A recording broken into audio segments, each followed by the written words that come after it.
Happy Thursday, everybody. Finally, I'm back. It took about 7 days. I'm sorry about the wait. I'm sorry about being off the scene for a minute, but it wasn't really nothing to talk about. You know what I mean? It wasn't really nothing worth my time or really wasting your time trying to make something out of nothing.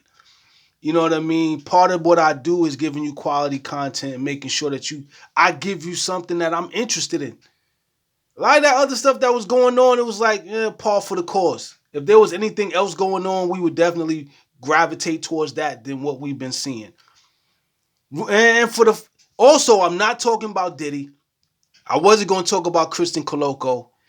It wasn't really nothing else to talk about, right? Until today. You know what I mean? I came up with some things that interest me, and I'm quite sure it's going to interest you too. The Masai Ujiri situation, like right now, like he's in a hot seat. Let's be clear on that. I know it's been an underlying theme and conversation for people. Some people are adamant about him not being the executive anymore. Some people, like myself, would love for him to stay forever. But we all know there's certain realities attached to his situation. And the plot just got thicker. The situation just got more complicated and heated with Rogers Communication acquiring a bigger share, or actually acquiring Bell Canada, companies 4.7 billion, dollars worth of stake. Now, that situation with Masai Ujiri and Eddie Rogers, now that's going to be more of a thing in the forefront. You know what I mean? Now the guy who didn't want to give him the money in the first place is the man when he walks through. When it was kind of like the opposite, Masai had a relationship with, if I'm not mistaken, Tannenbaum, and he was able to secure certain things for himself. Now it's like with 2 years left in his deal, you really don't know how this is all going to play out. Which leads me to believe he's definitely on a hot seat. I was feeling this way a little bit. Now, with this situation happening, with the Rogers situation, it's more of a definitive thing. We have to win immediately, and we have to get some momentum in the right direction as soon as possible. We don't have time. We don't. And that's a concern of mine because I want Masai Ujiri to be here. There's no other executive that I trust as far as the future of basketball, where basketball is heading, and being able to get players to come and be a part of the organization without having to pay an arm and a leg because in this inflated, overpriced market. You know what I mean? We're getting true value for true experience, and the opportunity that we're giving them is greater than what they're bringing to us, and we'll grow together and we build a relationship, which is genuine. This is what you want to see. You don't want to pay for a relationship. You want to build and develop a relationship with the player. And that's the thing I like most and enjoy most about Masai's take and vantage point. But with Eddie Rogers around, you know what I mean? Now things get a little different. You know what I mean? We got to win right now. This season has to be a winning season. It has to be a winning season. Rogers, they just bought $4.7 billion in positioning and posturing. That was a power play. Because they're going to make money regardless, but this was a power move. They wanted to be in position to make some decisions. They didn't want to be one of those groups that have suggestions that don't get heard or don't get executed for whatever reason. Now, Eddie Rogers is the man.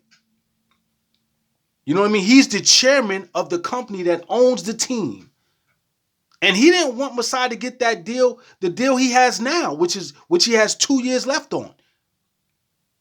So now we have to win in order for things to even be pushed into another deal and Masai staying. Because most of the executives in the NBA aren't equipped to be executives. They kind of got the job by just being around. A lot of these dudes, some were ex-NBA ball players, some were coaches. Like, that doesn't qualify you to be an executive. There's not a lot of Brad Stevens and Danny Ainges and guys like that. Guys have to grow into those roles. And the NBA gives them employment opportunities and they evolve into that. But they're not hiring executives from the finance department and economics fields and anything like that. They're hiring in-house. So there's going to be lapses in professionalism and execution of a plan because they all have their own agenda. They're going to put their friends on and do whatever it is they do to maintain and sustain their position, right? Whether it means the team winning or not, they don't care. They just like being in position. Some people just like being in charge, and some people should be in charge. Masai Ujiri is one of those people that should be in charge. It's hard to find guys like him. He evolved into a quality executive. If he leaves, he takes all his relationships, all his connections with the new players coming in from Africa and being developed in Africa. Like that stops that pipeline immediately. And now the negotiation is going to be more so with players who are coming with you need me more than I need you type of attitude. We just coming to get the bag and then we out type attitude, which is not what you want. You want someone who actually, you want to be able to bring in people who care about the opportunity and that will help you win, and because their success is tied with your success. We're not going to find another executive like Masai Ujiri. And he might not be with us any longer if we can't if we don't win and start turning this thing around. This year is very important because after this year, next year is going to be the last year on the deal, and by then their decision will probably be made. You know what I mean? And he can be out. He already has other jobs lined up. There are other teams that can't wait to have him. They can't wait. Eddie Rogers will let him go just because he don't want to pay. He don't want to pay him top executive money. If he can get somebody for a lower price, doesn't necessarily mean we're going to get the success. You know what I mean? So it's interesting. We're going to see how this whole thing plays out. Nobody really knows how it's going to play out. But this is something that's interesting to me because it's like the guy who didn't want to give you the deal is now the man who has the final say on your next deal and other deals that you want done. It might not be the relationship that Masai wants to go because a lot of his stuff is going to be under scrutiny and be questioned. It's not going to just be, I want to bring this kid in. All right, go ahead, do it. Now you got to answer questions. It got to make sense. And you got to convince these people that are initially against your, paying you to bring in the people and invest money in people that you trust and that you believe in. You know what I mean? So this season is a very important season for the Raptors. We got to win. And we want to win now. Scotty want to win now. RJ want to win now. Quickly want everybody. We all want to win now. We're going to be better than we were last year, but that might not be good enough to secure Masai Ujiri's position for the next contract. This is bigger than us winning. We got to make sure this guy stays. Because when he goes, possibly the future players that wanted to become Raptors and be close to Masai Ujiri, they're going to go wherever he goes.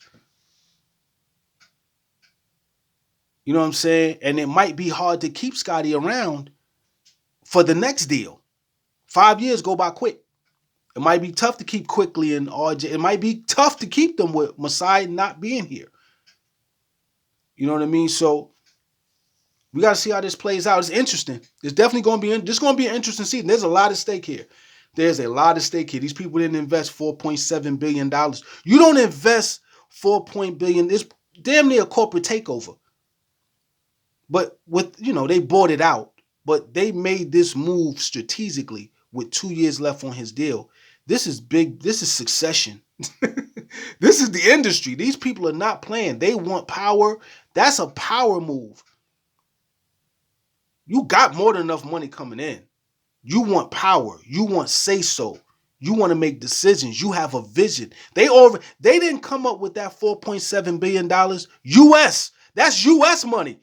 And it outpaces, from what I'm hearing, it's outpacing inflation. They want positioning. They have a vision and a plan in place already.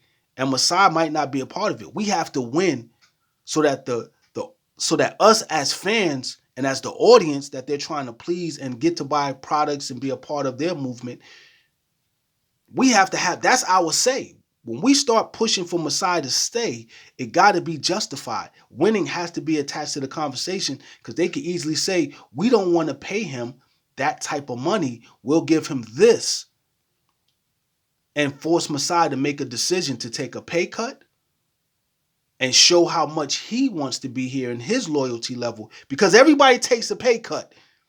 He wants, you know what I mean? It's different. When they want you to take the pay cut, let's see what you say.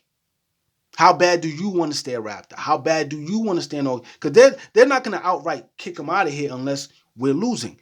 But don't be surprised if they lowball him and say, yo, we'll give you this instead. And it might be an insult to him, but he's offered people less money also. And they had to either decide to stay and take less or leave. And we as fans have looked at it as, oh, they're being disloyal or disingenuous or whatever. They're putting themselves ahead of the team and whatever it is. But now he may be put in that position where we'll have to have certain conversations and say certain things pertaining to his loyalty to the organization and us, because we believe in the vision. We believe that we're going to win another championship. We believe that that's his intention and that he's trying to do everything that he can. But he's going to be tested. This situation is definitely going to test him. We're going to see how it works out, though. This is an opportunity for us to see some more truth. Because it's like I said, it's different when you offer people to take a pay cut and they want. Now, will you do the same for the same reasons? With the same fans wanting you to be here as well. And let's see. Let's see how it plays out. I'm interested. I'm interested. I want Masai to stay. I want us to get successful and start to gain momentum in the right direction and start competing for some real significant things. I know it's a process and it's going to take time, but the sooner the better. Like, I want to start winning as soon as possible. But we'll see. And I would love for Masai to stay as the executive, but we're going to see. Tell me what you think in the comment section. Don't forget to hit that like button. I'm back, baby. I had to take a little time to fix some things, and then they changed my work schedule.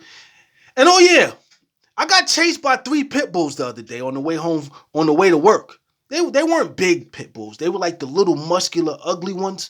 And they just, your boy still got the pepper. I got up out of there. I was running my ass off, but I paid for it. My body been in pain the last couple days. But yeah, I'm back though. You know what I mean? We're getting closer to the season. I'll have more interesting things to talk about. I don't want to just push, just make shit up just for the sake of talking. I want us to have an actual, relationship with these topics to the point where we all have something to genuinely say. Tell me what you think in the comment section. Don't forget to hit that like button and subscribe if you're new. You already know what it is. I'm out of here. Peace.